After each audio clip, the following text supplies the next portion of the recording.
लखनऊ का योगीपुरम, जहां भूमाफियाओं और सिस्टम के साठगांठ का एक और काला चेहरा सामने आया है। बिना नक्शा पास कराए, बिना किसी अनुमति के 3000 वर्ग फीट जमीन पर अवैध निर्माण। और सबसे हैरान करने वाली बात है कि लखनऊ विकास प्राधिकरण यानी एलडीए सिर्फ मौन तमाशबीन बना हुआ है।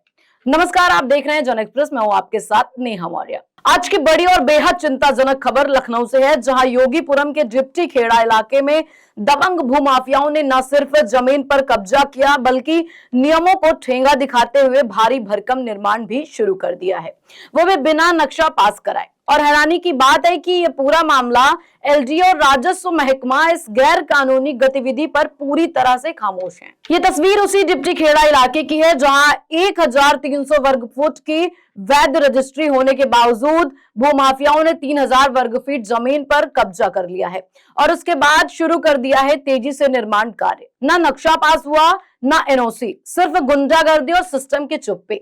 आपको बता दें कि इस पूरे मामले को उजागर किया है समाज सेविका रेनू रावत ने, जो प्रसादी सेवा संस्थान के अध्यक्ष भी हैं। रेनू रावत ने साफ आरोप लगाया है कि राजाजीपुरम सेक्टर 13 के निवासी अनिमेश शुक्ला और उनके पिता अंजनी कुमार शुक्ला खुलेआम जमीन पर कब्जा कर रहे हैं और प्रशासन की आंखों में धूल झोंक कर नियमों की धज्जियां उड़ा रहे हैं। रेनू रावत का आरोप है कि ग्राम समाज और राजस्व विभाग के कुछ कर्मियों के मिलीभगत से यह पूरा खेल चल रहा है। भू उपयोग बदले बिना जमीन बेची जा रही है, अवैध प्लाटिंग हो रही है और प्रॉपर्टी डीलर बेखौफ है, क्योंकि उन्हें सिस्टम का संरक्षण मिला हुआ है। रेनू रावत का रिकॉर्ड पहले भी भिड़ी माफिया से। वहीं आपको आगे बताते चलें कि रेनू रावत कोई साधारण शिकायतकर्ता नहीं है। उन्होंने लखनऊ हाई कोर्ट की खंडपीठ में कई बार जनहित याचिका दायर की है।